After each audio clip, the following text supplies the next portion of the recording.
How's it going, everybody? It's C-RadTV back here with another video. So, of course, it's time for another Detroit Lions NFL draft preview. So, of course, in this last draft preview, we went over the top day 2 quarterbacks, or just Kyle Trask. And in this video, we're going to go over the top day 2 wide receiver prospects in this draft.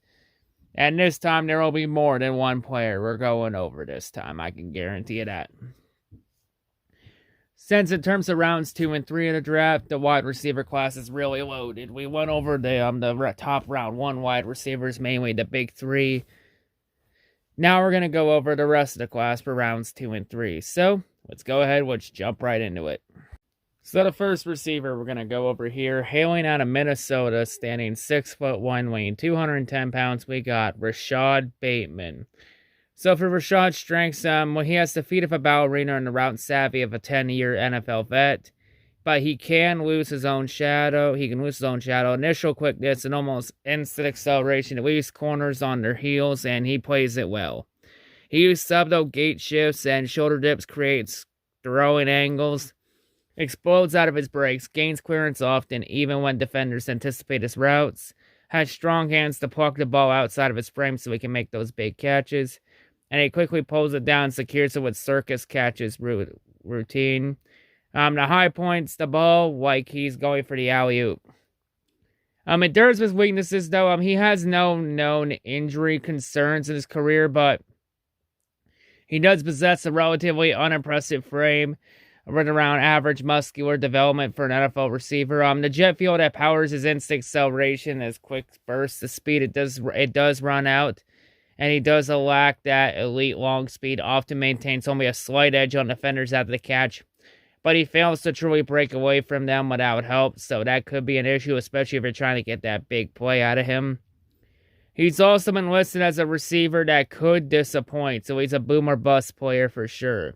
It's just that speed. Can he really figure it out in the long term in the NFL? We'll have to see. In terms of his NFL comparison, he's been compared to Michael Thomas of the New Orleans Saints. So, definitely has a lot of potential for sure. A lot of quick speed right off the bat. So, yeah, definitely maybe someone to keep an eye on for sure and take a gamble on. So, the next receiver we're going to go over here, hailing out of Michigan, standing 6'4", weighing 215 pounds, we got Nico Collins.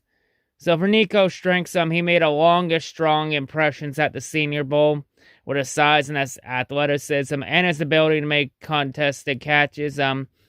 He also helped his cause at the bowl by showing his big play traits on vertical routes and in the red zone situations. Shows a variety of footwork in his release, keeps defensive backs on their toes.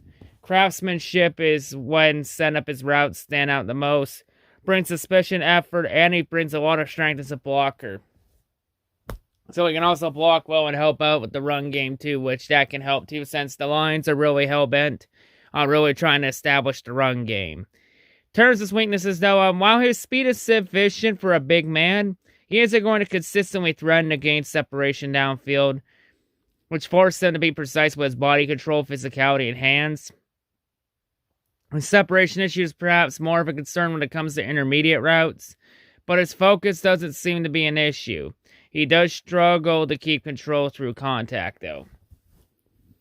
So, he's pretty good on those 50-50 balls for sure, though. In terms of his NFL comparison, he's been compared to Cortland Sutton of the Denver Broncos. Definitely someone with a lot of upside for sure, and with his strong showing at the Senior Bowl, that also raised his stock up for sure. Maybe someone to keep an eye on for sure in the early second round if he's there. So the next receiver we're going to go over here, hailing out of Auburn, standing 6'3", weighing 211 pounds, we got Seth Williams. So for Seth's strengths, he's a towering target. He's more than just a physical beast and a downfield jump ball monster. He mixes in some nice speed and agility and explosiveness to make those big plays. If you want to watch some tape on him for sure, just watch his tape against Ole Miss last season when he had a hurdle highlight reel play. As an example, if you want to watch some tape on him for sure, just watch his highlights from Ole Miss. You'll see a lot from him. He does have an impressive catch radius. He capitalizes on by making those nice adjustments to the ball in order to make the catch even easier. while his size is great, it's Williams' physical play that takes advantage of that size and will make him a go-to weapon in the NFL. So he has a lot of things that could really translate well in the NFL and make him a star in the pros. In terms of his weaknesses, though, he will need to improve his natural catching ability, as too often he would adjust for the catch, and then it would let it plop to the ground after hitting his hands. So he needs to learn that his hands are not just for decoration, and needs to stop holding the butter. His overall route tree will need some work, and he needs to get better at creating separation in the short to intermediate game. So, there's that too, but he has that potential for sure. Hey, there's always room for improvement. In terms of his NFL comparison, he's been compared to now retired wide receiver Braylon Edwards. So definitely someone with a lot of upside for sure. A little seasoning for sure. Then he'll need to work on a few things to improve on. Some basics to get down. But definitely someone maybe to keep an eye on for sure. So the next receiver we're going to go over here. Hailing out of Florida, standing 5'11", weighing 189 pounds. We got Kadarius Toney. So Kadarius, he's your typical after-the-catch wide receiver, your prototype after-the-catch wide receiver. So he's very good catching the ball and getting yards after the catch. In terms of his strengths, he showed polish and a well-rounded skill set as a senior. Finished his season with 102 receiving yards against LSU and 153 versus the eventual natural champion Alabama. He's an electrifying yards after catch receiver, provides elite contact, balance, and athleticism to create separation. He's also a bit of a college runner too. Had around 460 yards on 52 carries in his college career, so very good on and running the ball too for those jet sweep plays. It also offers return man capabilities, which gives him multiple ways to contribute early as a shifty playmaker. So he does have some versatility there too. A huge calling card of his game though. With today's passing schemes, he could be even better right out of the gates for sure. In terms of his weaknesses, though, he improved against physical corners in 2020, but he still struggled to get free and create separation against jams at the line of scrimmage. He's going to see much more press coverage in the NFL. He might not even be a team's top weapon, but he currently projects as a game-changing number 2 wide receiver, and that's not too bad. That's actually not bad for him.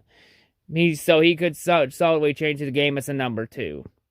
In terms of his NFL comparison, he's been compared to Robert Woods of the Los Angeles Rams.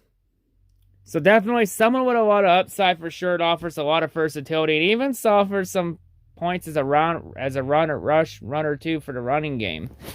Definitely someone to keep an eye on for sure. So the next receiver we're going to go over here, hailing out of Auburn, standing 6 feet tall, weighing 179 pounds, we got Anthony Schwartz. So for Anthony's strengths, with all the speed that he has at the very least, he will threaten to take the top off every defense. He showed a better ability to do that though as a junior. He ran a go route past LSU for a 91-yard touchdown last season to complement everything he can off short passes, screens, and jet sweeps. He does offer nice natural agility that makes him elusive as a yards after catch receiver. And he's a solid pass catcher as well, so he's very good at catching the ball regardless. In terms of weaknesses, he's still raw as far as football goes, and the team that drafts him, they will need to grow him quickly or show patience. I imagine if the Lions did take a chance on him, they would probably show patience since the Lions going through a full rebuild. He didn't seem to really get used properly at Auburn. Passing attack did him no favors. Even with the ball in his hands, there was clear lack of overall feel for the game.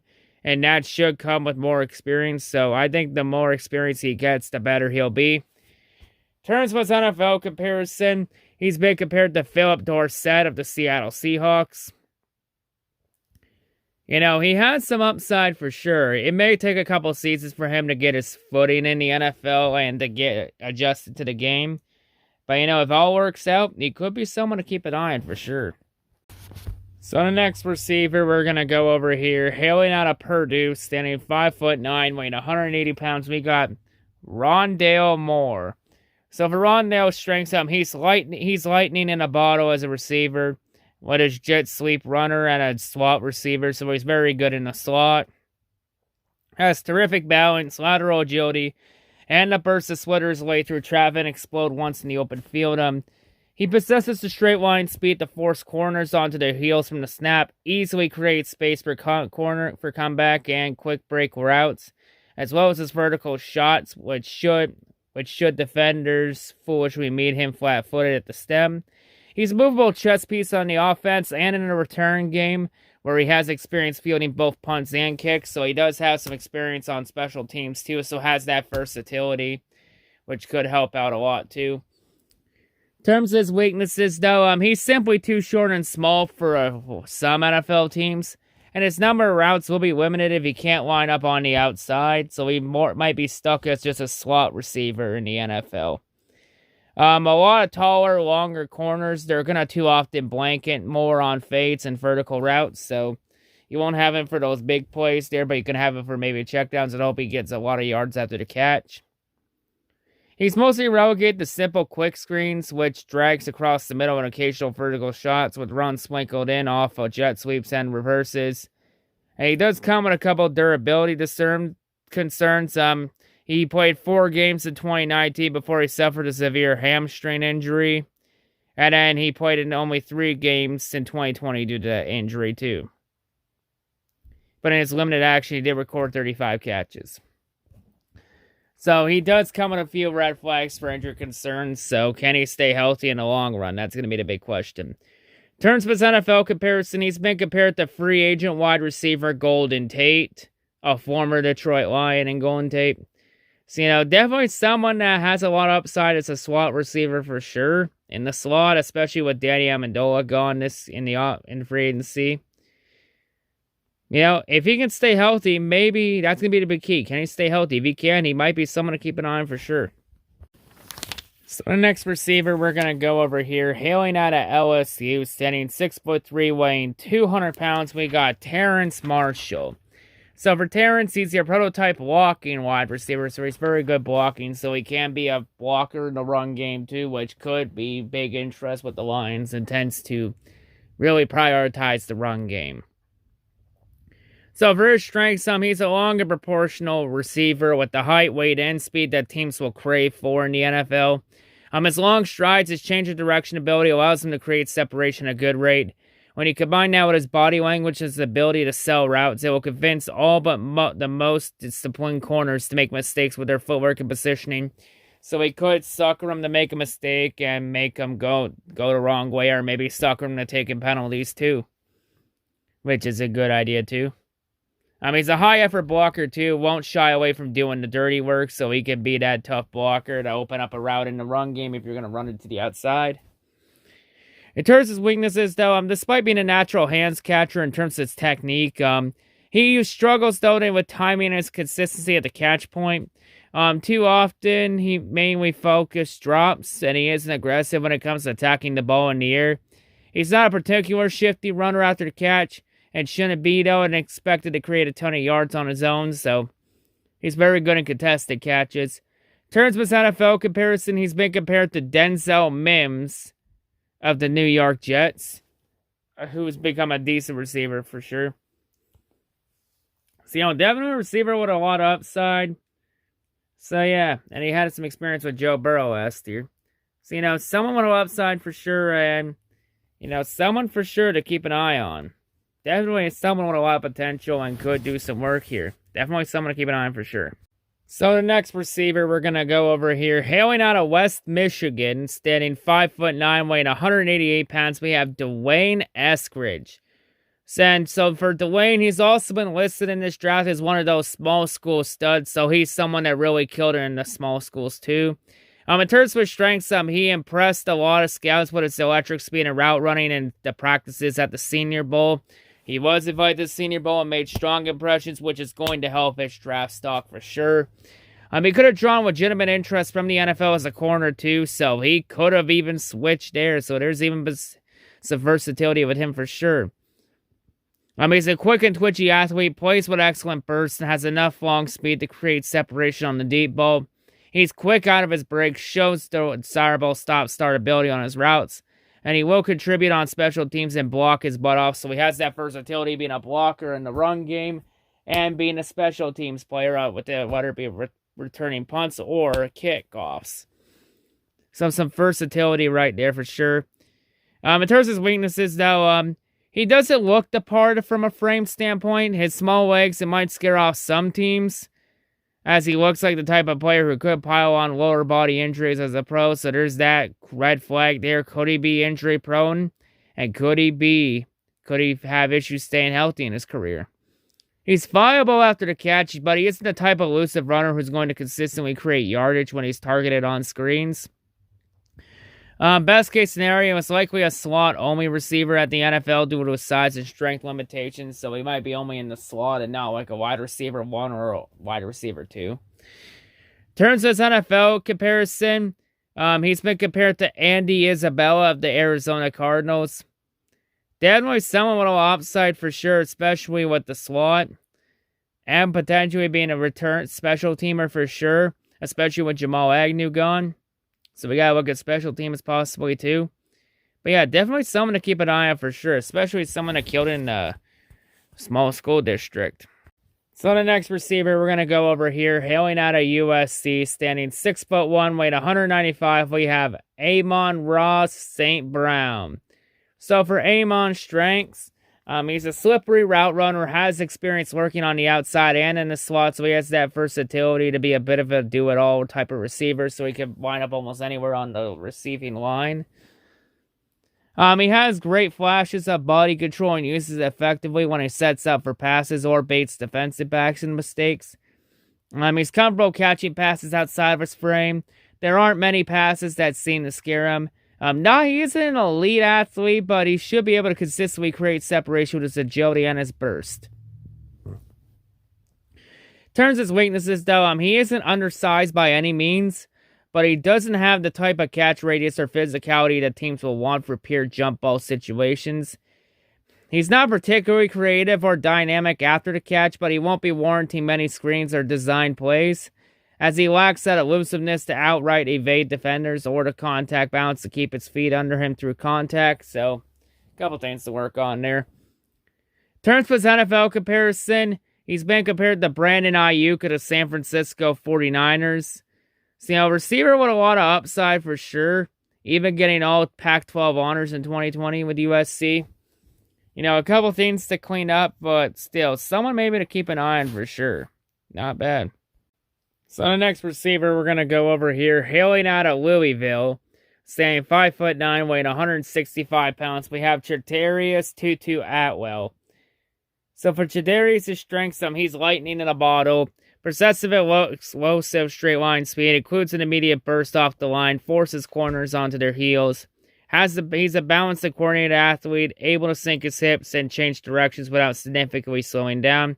Creates space, and he's somewhat mitigating at his diminutive catch radius. He's a surprising, savvy pass catcher, shows good hand strength, concentration to snatch the ball away from his frame. He's quite effective on jet sweeps, so he can use his speed to ruin pursuit angles. And he can offer trick play potential due to his background as a quarterback at Northwestern High School in Miami. So he does have some versatility there if you want to do a little trickery. And he also could be a bit of a runner too on those jet sweeps. In terms of his weaknesses, though, he's physically overmatched at times, especially in jump ball situations where he shows just average strength and timing. He struggles in a high-profile matchup against Clemson where he tried the potential touchdown and lost a fumble. So there's some concerns there. We'll have to watch that tape and see what happens if you want to study on him. He's very much a work in progress as a route runner, so he's going to need some time to season in the NFL before he reaches his true potential. Needs to incorporate more variety in his approach to complement his speed. Has a limited experience as a returner with fielding just only 4 punts last season. So, he's going to he doesn't really offer much in terms of special teams. In terms of his NFL comparison, he's been compared to Marquise Hollywood Brown of the Baltimore Ravens. So, someone with a lot of upside for sure, But, you know, just a few things to clean up. It may take him some time, though, to reach his true potential. So, if you get him, you're going to have to be patient for sure. So, the next receiver we're going to go over here, hailing out of Oklahoma State, standing 6 feet tall, weighing 190 pounds, we got Tywin Wallace. So, for Tywin's strengths, he has good ball tracking ability on downfield shots. He was also able to consistently beat his opponents when trying to jostle position and adjust for deep throws. Has good body control, allows him to tie his feet together on the sideline, makes difficult catches. Has sufficient build-up speed, which can succeed as a deep threat at the NFL level, so he can always go for those deep balls. His blocking's also another area where he can hang his hat as he plays through the whistle, so he also offers that versatility. He can be a blocker in the run game and open up some routes in the running game. Offers that for sure. Turns some of his weaknesses, though, he lacks his lack of agility and limitations with flexibility, gets out of his routes, breaks. Well, it'll lead to a smaller route tree than most NFL teams will want. So he doesn't have any elite athletic traits to hang his hat on. And he will be relying on succeeding as a technician more often in the NFL, so he's got to rely more on technique than just athleticism. And technique can go a long way. But his route running, it's a work in progress, so it may take some time before he can master all the routes. While he can occasionally change tempos and bait defensive backs into mistakes, his body language isn't consistent or convincing enough, though. In terms of his NFL comparison, he's been compared to John Hightower of the Philadelphia Eagles. So, someone with a lot of upside, but gonna have to clean up a few things, and, just development is gonna be key for him for sure to succeed. Definitely someone to keep an eye on in the long run for sure. So the next receiver we're gonna go over here, hailing out of Wake Forest, standing 6'2", weighing 215 pounds, we got Sage Surratt. So for Sage's strengths, he has decent length and he knows how to use it effectively when he tries to create openings against man coverage. His size and strength combination allows him to succeed also as a blocker, and his effort seems sufficient for it, so he has that versatility to also be a blocker in the run game too. He can consistently fall forward through contact after the catch, although he doesn't have the elusiveness to effectively minimize contact. In terms of his weaknesses, though, he's an average athlete, doesn't have the type of burst or agility that allows him to create much separation. While he will play through contact and win in some contested situations, he isn't yet a dominant player at the catch point. Doesn't have that type of long speed to threaten teams as a vertical threat. A lot of NFL corners will be able to sit down in his routes more than college corners were. So yeah, a lot of NFL corners might be able to know when the ball is going to him and be able to read the play. In terms of his NFL comparison, he's been compared to Marcel Aitman of the Las Vegas Raiders. So yeah, someone with a lot of upside for sure. A few things he's going to have to work on. He's got to work at being a little unpredictable in the NFL. But still, someone to keep an eye on for sure. And the final receiver, the final player we're going to go over in this video, we have hailing out of Ole Miss, standing 5'9", weighing 185 pounds, we have Elijah Moore. So for Elijah's strengths, he's a smart player. When he operates against zone or off-man coverage, he's going to find space and eat that yardage up. He's a slot weapon, so he's more of a slot receiver who can use his toughness to create yards after the catch despite a small frame. He has soft, dependable hands, allows him to make catches when he's dealing with contact and traffic. He even has the talent to possibly start on day one, even though his stock isn't viewed as high as that. So yeah, don't get fooled by those draft rankings or where he gets drafted. He could possibly be a day one starter in the NFL, if everything goes right. In terms of his weaknesses, though, he struggles to create separation in man coverage, so he struggles in man coverage defenses. He depends on his toughness to bring in catches. He'll need a better set of releases at the top of routes to create space. His lack of size will limit him to the slot next level, so he's more of a slot receiver in the NFL, which is probably where he's going to end up being.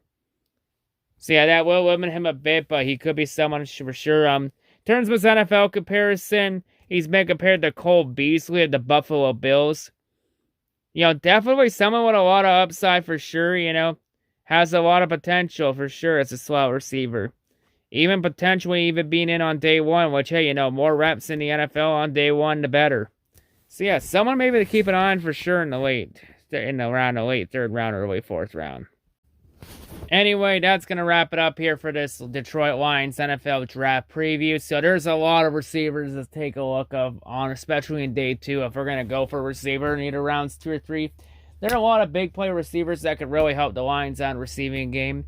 Since we all know receiver is a big need for the Lions on offense with Kenny Golladay, Marvin Jones, and from the looks of it, Danny Amendola all gone. A lot of guys that could be wide receiver 1 or wide receiver 2 and some slot receivers for sure.